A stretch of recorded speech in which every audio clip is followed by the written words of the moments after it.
Okay, good morning sa ating lahat, guys. So it's June 8. It is the first day of school for the school year 2026-2027.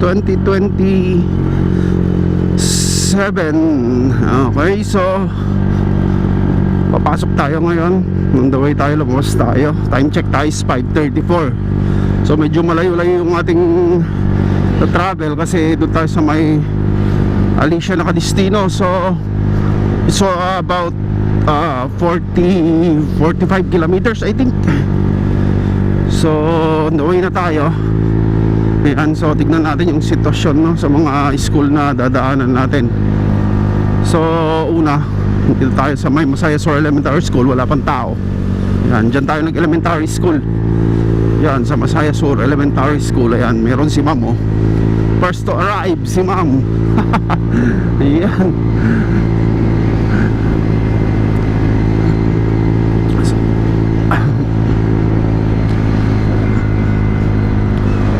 So, meron din dito yung Nisay, isang private school. Ayan, wala pa ding tao kasi maaga-aga pa.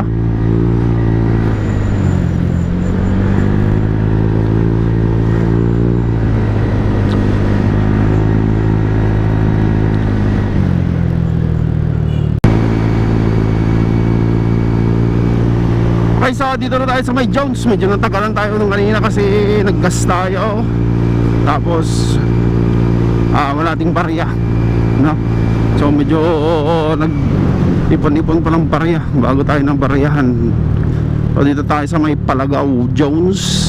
So ayan, isang school din. Yung may mga pupils na sa elementary school dito sa may Palagaw. Talagang excited yung mga bata na pumasok, ah. Baka sa una lang naman yan. Ay nako, simula na naman ang bakbakan.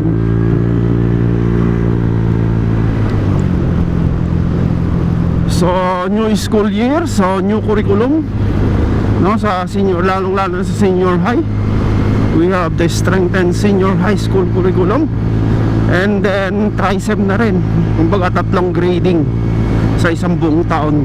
So medyo nag-iba yung, or talagang nag-iba yung scheme nung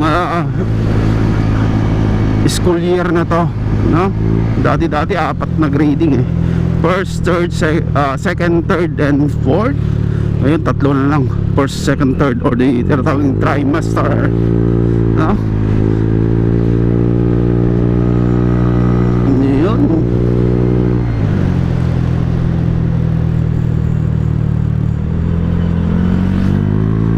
Job spreads. Yeah.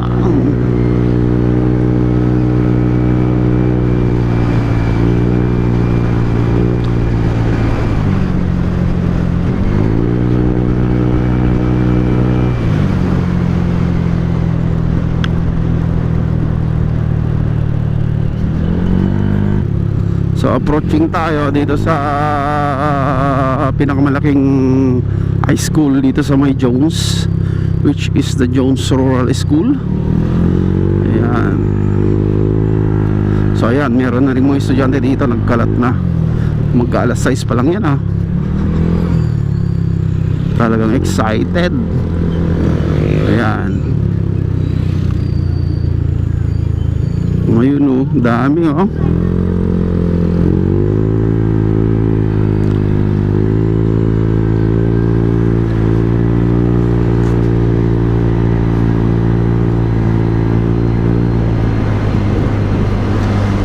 ISU. I think sa ISU Jones, sa bakasyon naman ata dito sa ISU Jones.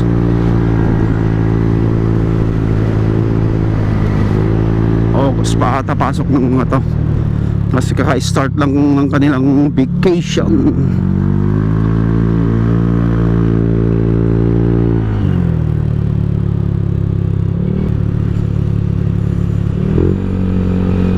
The Libubon Bridge.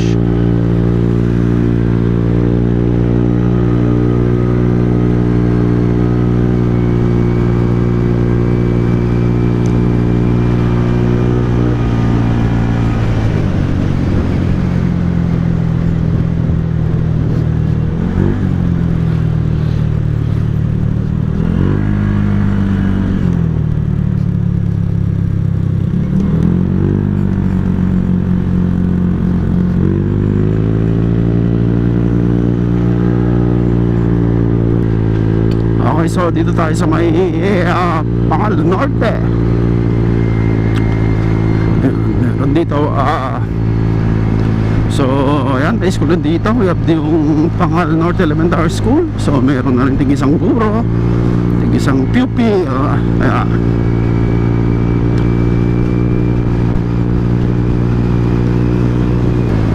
Ito naman yung Garit Norte Elementary School. Yan, meron na din, no? Aga si mama. Yan.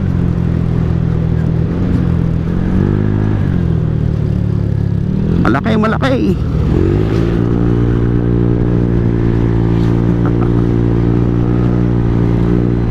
So merong bridge widening dito sa may Garit Norte at Libertad boundary. Okay, so approaching Ipil tayo. Ipil Echage. So yan, may elementary school din dito. Yan, meron na rin ata, no? Yan, yung Echage South Central School. Yan, meron na din. May mga pupils and teachers na rin.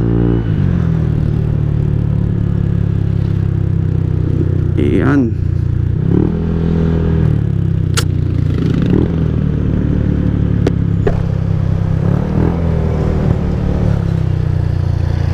Going to Alicia tayo. Yung gagas muna tayo dito. Ayan, mas mura, 72.80. Mas mura kaya ubos. Ubos yung gas ni kuya. Doon tayo. Naubusan ang supply. Pag ganyan mura kasi guys, siyempre, na natin madaling maubos, no? Natingin tayo ng mura dito. Ito, mura din natin. 73 sarado. Pwede. Yan, Wheelers. Ayun, kaya ko 73, 72 pala. Pwede na, pwede na, pwede na. Ay napa, kamahal pa rin ang presyo ng gas. Sana bumalik na sa 50 plus gano'n. Sana masakit pa rin sa bulsa yung gas. Lalo na sa aming mga nagmomotor na pumapasok araw-araw. Ayan, motor muna tayo, mas matipid. Pag yung sakyan, nako, mas lalong magastos.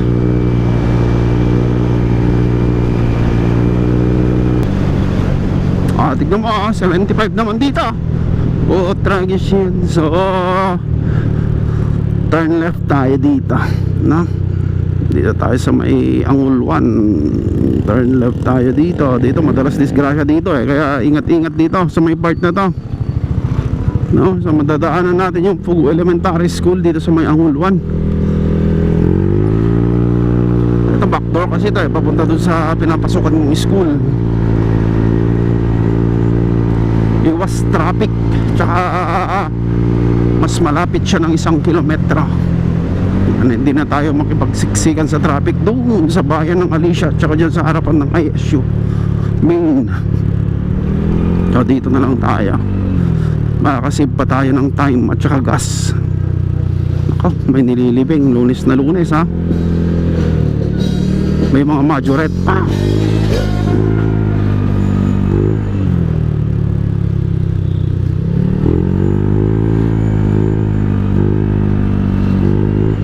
Traffic mamaya yan sa may labasan.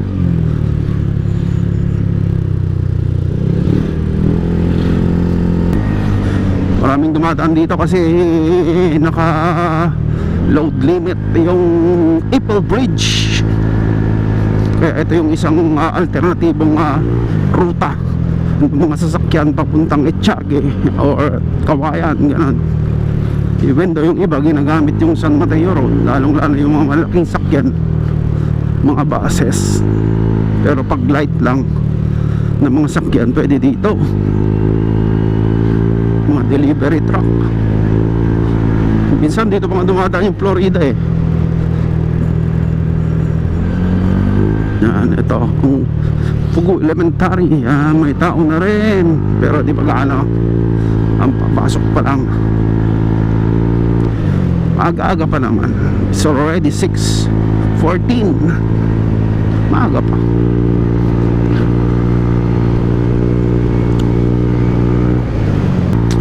Medyo bitak-bitak lang yung daan dito, pero okay naman, manageable. O kagaya niyan, may masusalubong tayo, Bartas, baka puuntang Tuguegarao.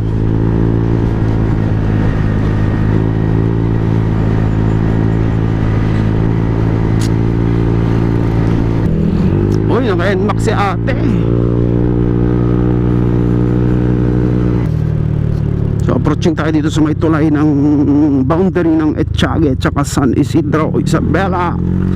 Ayan, meron namang cargo truck. Yan, mga delivery truck na dumadaan. Yan, ito yung tulay na nagdudugtong sa bayan ng Etxague at saka San Isidro. Ayan.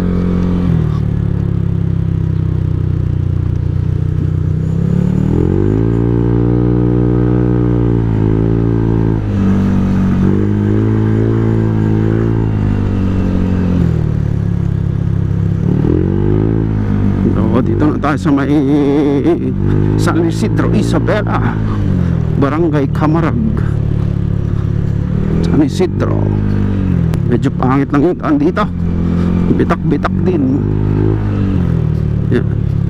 Lalo na dito sa may part na to. Teacher din yan, naka-uniforme.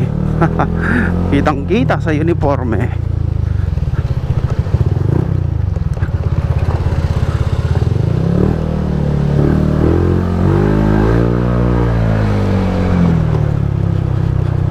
So hindi na natin susundan yung main road. Kanto-kanto na tayo para mas mabilis, no? Wala pang traffic.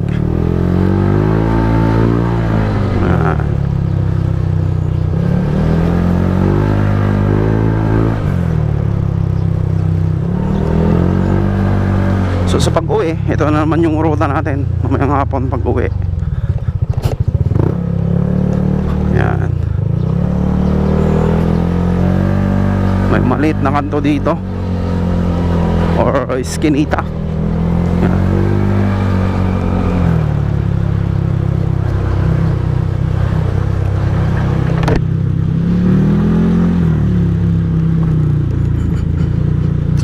Oh, ito na ulit yung main road. Ito yung San Isidro Alicia Road. So ang sulpot dito guys is bayan ng Alicia sa may sentro. So ganito yung tanawin dito, suspected mga bukirin. Yan, medyo malalaki na yung mga tanim nilang palay dito, luntian na yung kulay. Yan, ganito kalawak yung mga palayan dito sa part ng San Isidro tsaka Alicia, magkabilaan.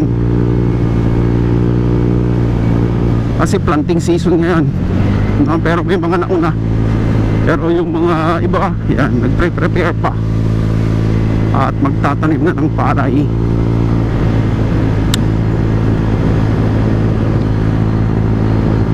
May maliit na tuway dito. Yan, pati dito may flood control. Mga bato-bato yung nilalagay din. Yan, pero maganda yung pagkagawa, hopefully matibay. Yan, isang issue kasi yan, yung flood control. Ay, nako.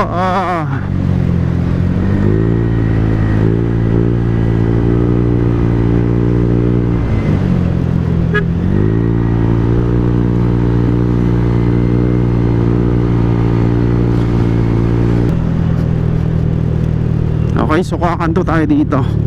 Turn left ulit, turn left. Ayan kasi yung papuntang bayan, sa sentro, sa palengke, sa munisipyo. Ito tayo, puntang Bagnos, Bagnos, Alicia.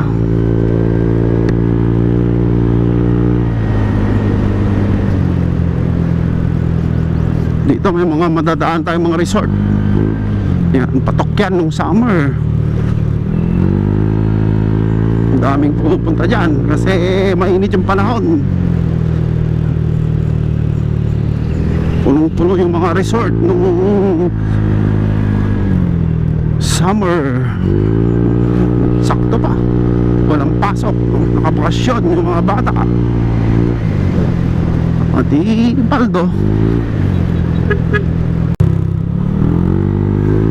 Yan, mga samahan ng mga magtatanim ng palay. Ito yung mga ibang resort pa, si El Maron, saka si ano yung isa dito? Melchor. Magkatabi to eh. Yan, Melchor Resort.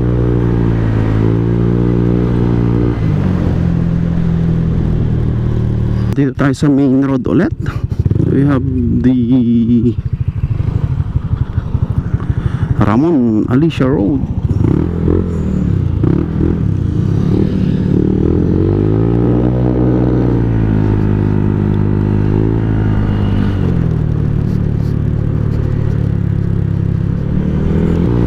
Approaching Bacdos.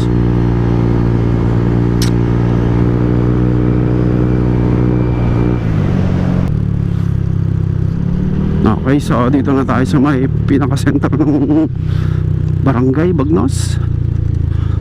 Iyan.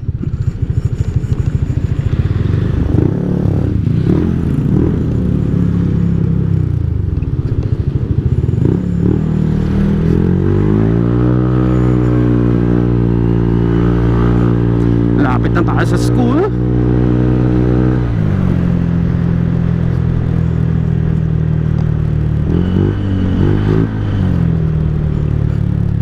Yan, dito tayo kakanto.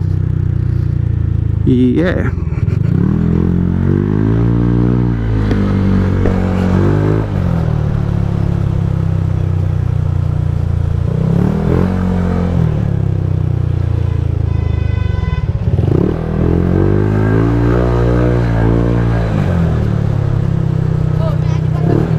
As usual, may estudyante nasa labas pa rin, di ayaw tumuloy.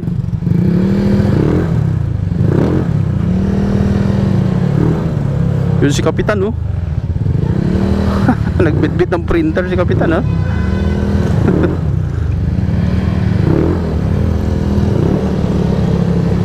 Ayun, nakarating din. As expected. Pakalat-kalat mga estudyante. Time in muna tayo.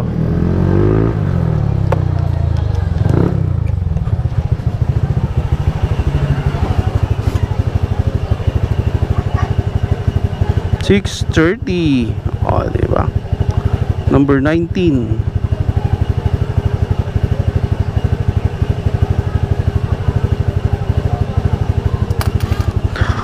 Pang attendance sheet, oh. Muna tayo doon sa office ko.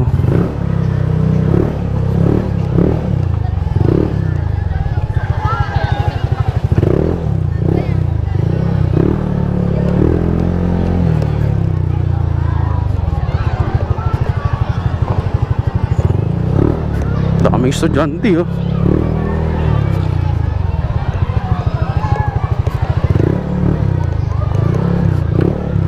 Ito yung grade 7.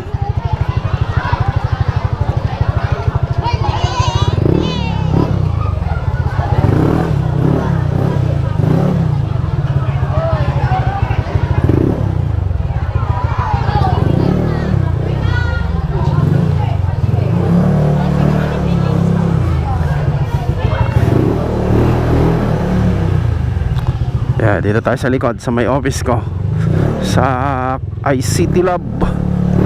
Ay, meron na si Sir Ted ang aga. Okay.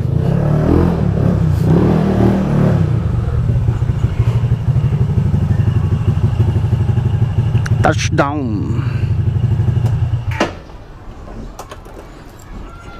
Okay, so ito yung office ko. Ayan. Lamig, sir, ah. Good morning, sir. Ayan, Sir Ted.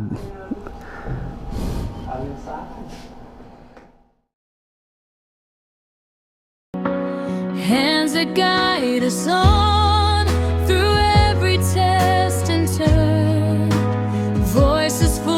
of patience, lessons we will learn.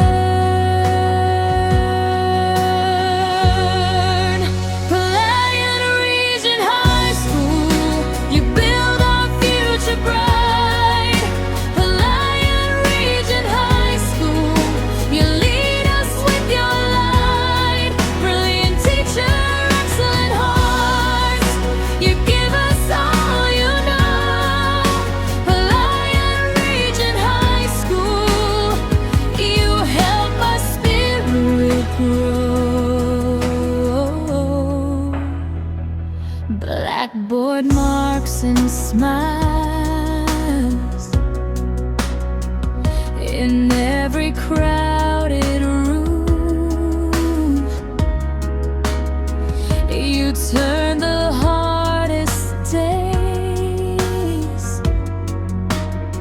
into a chance to bloom. You give quality education